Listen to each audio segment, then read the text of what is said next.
29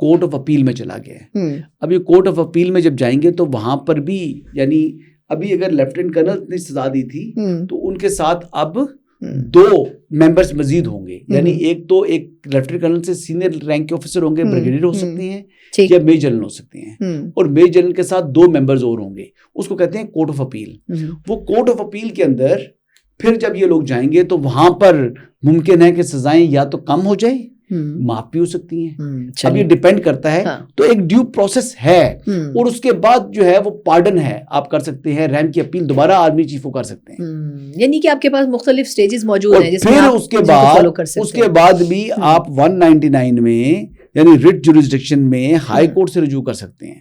ہاں نہیں, وہ اس پہ تو ہم نے پہلے بھی بات کی تھی کہ ابھی تو ہائی کورٹ پھر سپریم کورٹ آپ کے پاس ہائی کورٹ میں, لیکن آپ اپیل میں نہیں جاتے نا, آپ ریٹ میں جاتے ہیں. ٹھیک, آپ ریٹ میں جاتے ہیں. ریٹ میں آپ کا تھوڑا سا اسکوپ کم ہوتا ہے, لیکن ہمارے ہاں جس طرح کا جوڈیشل سسٹم ہے, جب ایک دفعہ معاملہ چلا جائے نا کورٹس کے اندر تو پھر وہ اپنی سزا تو بھگتنی پڑے گی, اپنی جوریسڈکشن بنا لیتے ہیں. ایگزیکٹلی. اچھا اب چلیں, یہ تو ایک حصہ تھا, لیکن اب جہاں پیرالل ہم یہ دیکھ رہے ہیں کہ یہ سزائیں بھی ہو رہی ہیں, دوسری طرف ڈائلاگ بھی ہو رہے ہیں. میرا خیال ہے کہ آج کا جو دن ہے اس کا بڑا بے صبری سے پولیٹیکلی بھی انتظار ہو رہا تھا. پتہ نہیں اس پہ بات نہیں کرتے کون کر رہا تھا, لیکن میرا خیال ہے ایک سیکٹر جو ہے بڑا بے صبری سے کر رہا تھا. تو آج سلمان اکرم راجہ صاحب اور علی ظفر صاحب ملے بھی ہیں خان صاحب سے. اس سے پہلے ایک دفعہ مذاکراتی ٹیم مل چکی ہے. کل تک پی ٹی آئی والوں سے اگر پوچھو تو وہ تو وہی 2-3 ایجنڈے کے اوپر بات کریں کہ خان صاحب سمیت سب کی رہائی ہم مانگیں گے, اور جوڈیشل کمیشنز یا وہ جو بینچز ہمیں چاہیے وہ ہمیں بنا کر دیں. تو آپ کے خیال میں یہ ڈائلاگ کدھر جاتے ہوئے دیکھ رہے ہیں؟ پھر سوری, اس پہ عرفان صدیقی صاحب نے بھی یہ بات کہی ہے کہ کچھ ایسی چیزیں ہیں جس کے اوپر بات ہو سکتی ہے اگر ہم ساتھ بیٹھیں گے تو. دیکھیں, میں نے کل بھی بات کی تھی, ماریہ جدون ساتھ تھی جی, تو میں نے ان کو بتایا تھا کہ میں نے کہا جی مجھے دونوں جو اطراف سے ٹیمیں بیٹھ رہی ہیں مذاکرات کے لیے, مجھے ان کی نیک نیتی پر اور ان کی اس حوالے سے جو ہے نا ایک مسئلے کا حل تلاش کرنے کے حوالے سے کوئی شبہ نہیں ہے. مجھے تو شبہ ہے پاکستان تحریک انصاف کے جو انٹرنیشنل چیپٹر ہے, جو باہر بیٹھے لوگ ہیں, وہ سپوائلرز ہیں. عاطف خان صاحب جیسے لوگ جو عاطف خان ہو گیا, جبران الیاس ہو گیا, یہ سپوائل کریں گے, یہ لوگ سپوائل کریں گے. اور یہ بیسکلی کسی صورت بھی ان مذاکرات کو نتیجہ خیز ہوتا ہوا ان کو سوٹ نہیں کرتا, کیونکہ اس سے پاکستان کے اندر پولیٹیکل سٹیبلٹی آئے گی, اور پولیٹیکل سٹیبلٹی ان کو سوٹ نہیں کرتی. نہیں, لیکن وہ پھر پی ٹی آئی کے ساتھ ہیں, پاکستان کے ساتھ ہیں, یا وہ انٹرنیشنل مافیا کے ساتھ ہیں؟ وہ ان لوگوں کے ساتھ ہیں جو کہ بیرونی قوتیں ہیں, جو کہ را فنڈڈ جو ہے وہاں سے یہ اپنی آرگنائزیشن چلا رہے ہیں, وہاں سے پیسہ وہاں سے پکڑتے ہیں, اور یہ اوپر انہوں نے بظاہر جو ہے نا ایک گیٹ اپ لیا ہوا ہے کہ وہ ایکٹیوسٹ ہیں پی ٹی آئی کے, لیکن actually they are working for را. نہیں تو یہ پی ٹی آئی کو خود اس بات کا احساس نہیں ہے؟ بس اللہ کرے احساس ہو جائے, میرا تو نہیں خیال ان کو احساس ہے. اچھا, یہ میرا نہیں خیال ان کو احساس ہے. نہیں, لیکن کیسے نہیں ہے جی. یہ جو ٹویٹس خان صاحب کرواتے ہیں, آپ کہتے ہیں باہر سے ہوتی ہے عمران خان صاحب, لیکن عمران خان صاحب کوئی نہیں, لیکن کوئی لائن تو دیتے ہوں گے نا, بیٹھے بٹھائے تو جبران الیاس ایسے ہی کر رہا ہے, وہ خود ہی سب کچھ کر رہا ہے. وہ فواد چودھری نہیں کہتے کہ یہ تمام کے تمام جو ہینڈلز ہیں, چاہے عمران خان کا ٹویٹر ہینڈل ہے یا پی ٹی آئی آفیشیل ہے, دونوں کو پاکستان لے کر آئے, کیوں نہیں آ رہے؟ پاکستان آنے میں کیا خطرہ ہے؟ کیا ٹویٹر کو بین کر دیا جائے گا؟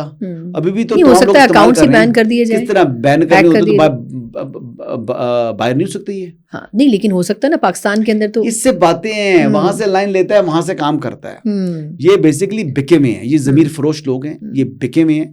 اور آپ یہ دیکھ لیں کہ یہ ہمیشہ کی طرح آپ نے دیکھا نا کہ ملک میں میر صادق اور میر جعفر ہوتے تھے, جس کا ذکر حوالہ عمران خان صاحب دیتے تھے, تو یہ وہی ہیں.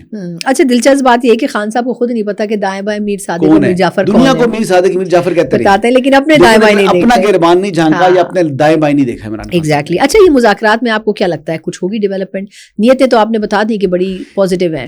دیکھیں, مجھے تو لگتا ہے کہ مذاکرات جو ہیں وہ بڑھیں گے آگے.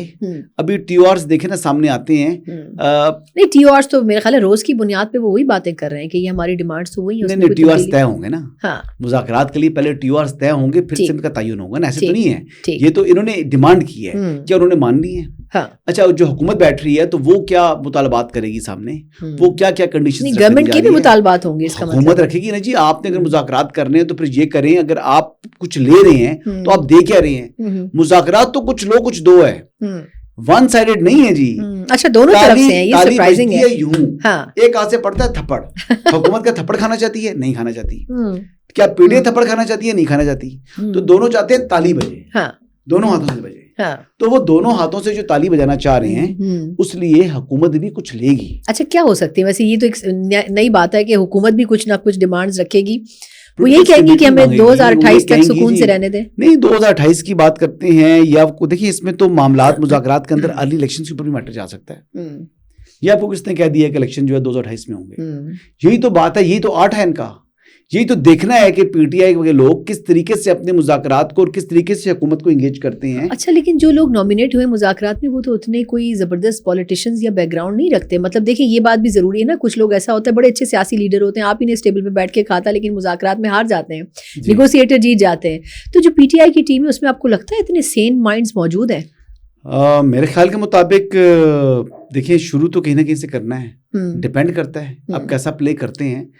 ویسے سمجھدار لوگ ہیں جی, حامد رضا صاحب ہیں اس میں, اور دیکھیں جو رایا صاحب بھی ہیں سینئر آدمی ہیں, بالکل جنگ آدمی تو نہیں ہے. تو اب دیکھتے ہیں کہ کیا کرتے ہیں. گنڈا پور صاحب کا اضافہ ہو گیا مذاکراتی ٹیم. گنڈا پور بھی جو ہے نا ویسے وہ مزاحمتی رویہ رکھتے ہیں, لیکن گنڈا پور بھی یعنی سیانے بڑے ہیں. ہاں وہ کہتے ہیں وہ صحیح 8 گھنٹے غائب ہونے میں سیانے بڑے ہیں. ویسے نہیں ویسے بھی سمجھدار آدمی ہے. دیکھیں نا کس طریقے سے انہوں نے اسٹیبلشمنٹ کو بھی خوش رکھا ہوا ہے, عمران خان کو بھی خوش رکھا ہوا ہے, اور پی ٹی آئی ورکر کو بھی خوش رکھا ہوا ہے. بالکل نہیں, پی ٹی آئی ورکر تو خیر ان سے اختلاف رکھتا ہے, یہ بات تو غلط ہے, میں اس پہ ڈسیگری کروں گی. ہاں مطلب دیکھیں نا جہاں بھی جاتے ہیں ان کو کارکن تو کرٹیسائز کر ہی رہے ہوتے ہیں, لیکن چلے وہ ایک الگ ڈبیٹ ہے, پی ٹی آئی کی سپورٹ میں تو نہیں بات کریں آگے اس. لیکن کے پی کے کارکن خاص طور پر خوش نہیں. اچھا آخری لاسٹ, ان کا سی ایم ہے جی, ہاں سی ایم ہے, لیکن وہ کھل کے تنقید کرتے ہیں ان کے اوپر. ہاں کرتے ہیں, وہ مسکرا کے ٹال دیتے ہیں, ان کا کیا جاتا ہے. اچھا لاسٹ چیز بڑی امپورٹنٹ وہ یہ کہ جنرل باجوہ صاحب کو لوگ کنیکٹ کر رہے ہیں فیض حمید صاحب سے. اچھا یہ بھی ایک کنفیوژن ہے, آپ مجھے زیادہ انسائٹ بتا سکتے ہیں, فیض حمید صاحب کیا بات کر رہے ہیں؟ یعنی کبھی کہتے ہیں خان صاحب کا نام لے لیں گے, کبھی کہتے ہیں جنرل باجوہ کا نام لے لیں گے. سنا یہ ہے کہ جنرل باجوہ صاحب کے اوپر ریسٹرکشنز کچھ لگا دی گئی ہیں فوج کی طرف سے. کچھ بھی نہیں لگائی, کھلے عام آزاد پھر رہے ہیں, بالکل آزاد پھر رہے ہیں. وہ سابق آرمی چیف ہیں, اور دیکھیں جنرل عاصم منیر بھی وہ ان کے انڈر سرو کر چکے ہیں, وہ سینئر ہیں, وہ ایلڈر ہیں. جنرل باجوہ سے میں بھی ان کا اختلاف بھی ہو, لیکن جو ان کو ڈیو رسپیکٹ بنتی ہے جنرل باجوہ کی وہ ان کو ملے گی. یہ ممکن نہیں ہے, فوج ہے. کوئی ایسا اگر ان کو ایسا کام عمل کیا ہوتا جو ایسی چیز ہوتی تو جنرل باجوہ کے اقدامات ان کا کوئی تعلق نہیں ہے جنرل فیض حمید کے ساتھ. جنرل فیض حمید کے اوپر جو معاملات چل رہے ہیں وہ پوسٹ ریٹائرمنٹ آرمی ایکٹ کی خلاف ورزی کی ہے. آپ نے میرے خیال سے پریس ریلیز نہیں پڑھی آئی ایس پی آر کی, وہ پوسٹ ریٹائرمنٹ آرمی ایکٹ کی خلاف ورزیاں کی ہیں. ہاں نہیں بالکل تھی, اس میں کافی سارے ملٹیپل پوائنٹس تھے. کی ریٹائرمنٹ جو ہے وہ بھی جو ہے وہ جنرل فیض حمید کے ساتھ ساتھ ہی ہوئی ہے, کیونکہ جنرل فیض حمید نے خود ریزائن کر دیا تھا جب general Asim Munir army chief بنے تھے. بالکل. تو پوسٹ ریٹائرمنٹ پھر جنرل باجوہ نے کیا کیا؟ کچھ بھی نہیں کیا. خالی میتلا صاحب کو غیر رسمی گفتگو میں وہ بھی اون نہیں کیا انہوں نے. تو یہ جو باتیں کر رہے ہیں, یہ جو باتیں کر رہے ہیں کہ جنرل باجوہ کے حوالے سے یہ ہوا میں اور یہ کیا سرائیاں ہیں, اور یہ جنرل فیض حمید سے متعلق جو ہے وہ پہلے بھی کہہ چکے ہیں کہ ان کا جو فیلڈ کورٹ مارشل ہے آئی ایس پی آر نے بڑا لاؤڈلی اینڈ کلیئرلی کہا ہے کہ اس سے متعلق کیا سرائیاں مت کریں. جب کوئی امپورٹنٹ انفارمیشن ہوگی وہ ہم لوگ آپ کے ساتھ شیئر کریں گے. تو بے صبری کس بات کی ہے, اجرت کس بات کی ہے, جو رومرز اتنے ہو رہے ہیں کیوں ہوئے ہوئے ہیں. تو میرے خیال سے تھوڑا سا حوصلہ کر لیں. تو جنرل باجوہ جو he is all set, he is all well, اور he has nothing to do with general Faiz Hameed issue. چلیں آپ کو بھی ہم کہتے ہیں کہ آل سیٹ اور آل ویل, جلدی سے آپ ہو جائیں, آپ کو صحت جلدی ملے. اور اسی نوٹ کے ساتھ طبیعت ٹھیک نہیں ہو رہی. نہیں چلیں, اللہ آپ کو جلدی صحت دے, اپنا خیال رکھیں. اور میرا خیال ہے کہ بہت ساری امپورٹنٹ چیزوں کے اوپر ناسازی طبیعت کے باوجود بھی ہم نے حسن بھائی کو تکلیف دی ہے.